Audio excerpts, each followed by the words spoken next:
Good morning, FUMA. Good morning, sir. You know, I was asked to come and to speak with you about a topic that is really important to me and in my life, and I hope it's one that becomes important to you in your life. And I'm going to tell you a couple of stories in here, but the main thing that I'd like you to take away from this is to be very clear on why I, Dale Fickett, am a Christian, because that is by far the most important thing in my life. You know, I grew up in a small town along the Jersey Shore. I grew up in a house with my mother and brother, our grandparents, and my grandfather was completely blind. He had a condition called retinitis pigmentosus in his 30s, so he could not see at all. And my job before elementary school, when I was 7, 8, 9 years old, was to walk with him to his store. He had that store on our town's main street for 50 years. He raised 3 children, educated them all through college without the use of his sight. And my job was to walk down to the store with my grandfather and to check in the newspapers that would come on the truck from Philadelphia and New York, because he couldn't see what papers were in the bundles that had come in. And then I would go into school that was a block away. And why do I tell you that story? Because at a very young age, I learned 2 very important things. I learned the importance of diligence, getting up early, getting done the work that we had to do that day. He was a big proponent of work comes first. He was also a living, breathing, walking example of fortitude. He overcame this handicap, this challenge in his life that most of us will never experience. We'll never have any idea what it's like to walk around without being able to see. But that was his life. That's what he lived through daily. And I could see how he was diligent and how he overcame that challenge. The other thing I learned at that point in my life was to go to church on Sunday. I was in the Boy Scouts, ended up becoming an Eagle Scout and so forth. I learned a lot about honor and character and integrity. I also learned some very important points. And when I say integrity, that can mean different things to different people, so I want to be very clear on that, because the words that we use really matter. The first thing is tell the truth. If you say you're going to do something, follow through, keep your promises. Be fair to people, be forthright. The scripture tells us that we should treat the other person as we would want to be treated. And I also learned about the value of education, and all those things are very good. That's actually a really strong foundation to build a life on. Those are great life principles. And I didn't understand until later in life how important those lessons are. I didn't know that many people I would come across in my work and in my schooling would not have those examples. And the truth is that there came a point in time where all those things that I just mentioned were not enough. And let me repeat that again. Those lessons that I just said that are all so important, they were not enough. I faced a challenge in my life where the limits of my ability, my competency had come to an end. It was in 2006. I was 31 years old. And by this time, I had already graduated with my master's degree in business. I had a company that I had started. I was married for 6 years. My daughter was born. I had a lot of pressure, a lot of responsibility on my shoulders. And the truth was that the company that I had started was not working out the way that I wanted it to. I'd love to tell you that I sold that company and it went really well, but the truth is I had to close that company. There were people who had left their jobs to come and work for me, and the day came when I had to come into work and say, I'm sorry, it's not working out. We're going to have to close. And I thought about what that meant for them and for their families, and there was nothing I could do about it. I had tried everything I could. I woke up one morning and I looked myself in the mirror and I didn't like what I saw, because for a long time I had been putting all of my mental effort, all of my thought, all of my work into this business, and it wasn't going the way that I wanted it to. It wasn't going the way it should have gone. And I didn't understand what was happening. I didn't understand why. So I cried out. I said, God, why is this happening? What can I do differently? Why is this happening to me now? I have this girl to take care of. I have a wife to take care of. I have a house to pay for. All these people are depending on me. Please show me something that I can do differently. I made a promise. I said, I don't know how this works. I don't know what you can do or will do. And at that point, I hadn't been in church in a long time. It had been 16 years since I was really present in church. And so I said, God, if you can get me out of this, I'll do whatever you need. I'll give my life to you, whatever you need. You know, I took that commitment really seriously. I ended up getting a job to work overseas. As you just heard, I was working in Europe in one of the largest consulting firms in the world.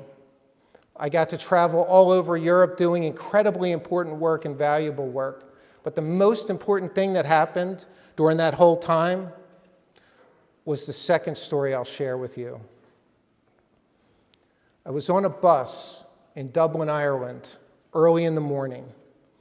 It was cold and dark that day, a little drizzly, and I'm on my way into the project site. And while I'm on my way in there, I'm reading scripture, and I'm understanding something that I'm reading for the first time, because I'm on my way back into church, and I see and understand that everything that's on my resume, every single thing, whether it was work or it had to do with education, some course I took, they were blessings that were given to me. They were doors that were opened to me, not because I did anything, but because they were given to me, and that I was to use these tools, these opportunities, and the learning I had gotten, these tools, in order to help people that need it the most, to give my life in service. That realization changed everything in my life.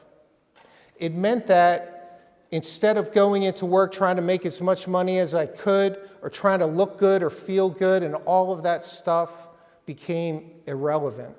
It became about, what can I do to give myself and my life and my work to other people, and particularly people who need it the most.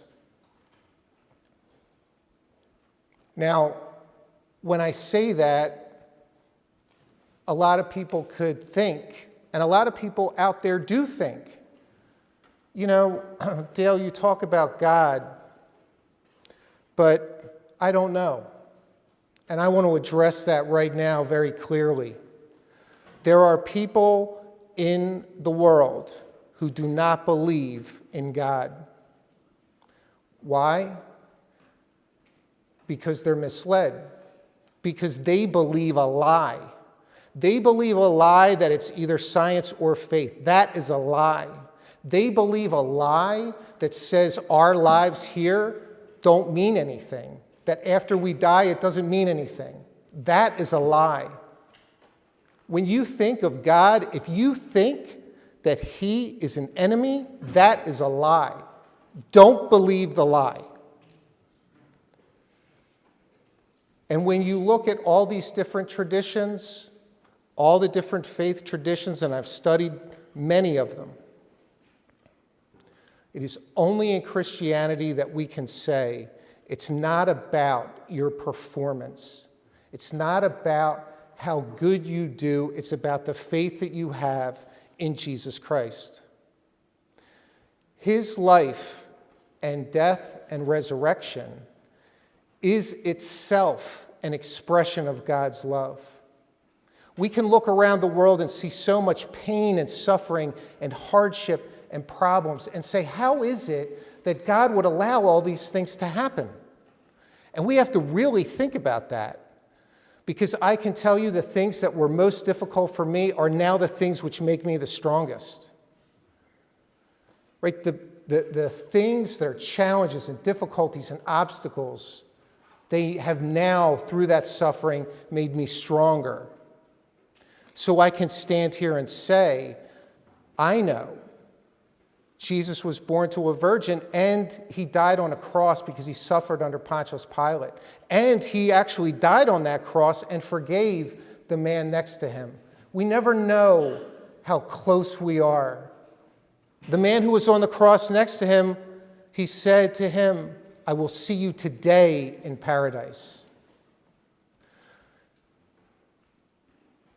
Mr. Barrett just shared about something that's incredibly important as well.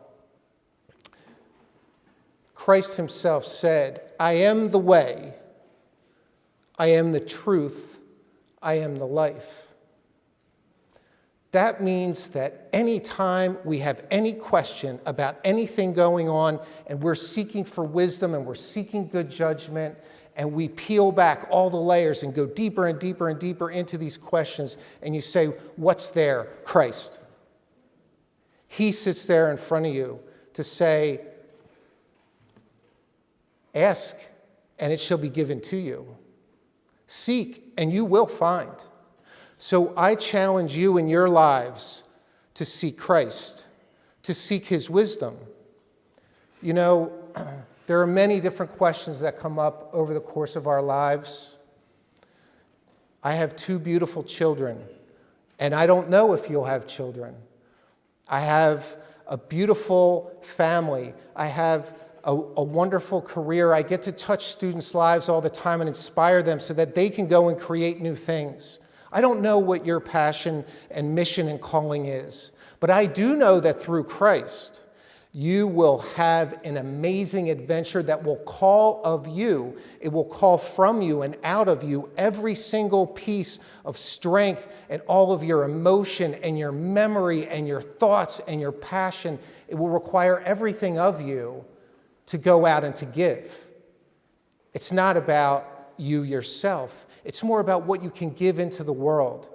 And the problems that you choose to solve, the ways in which you choose to exercise your mind and your body to help others and to serve others is incredibly important. It's incredibly important for your family. It's incredibly important for our country.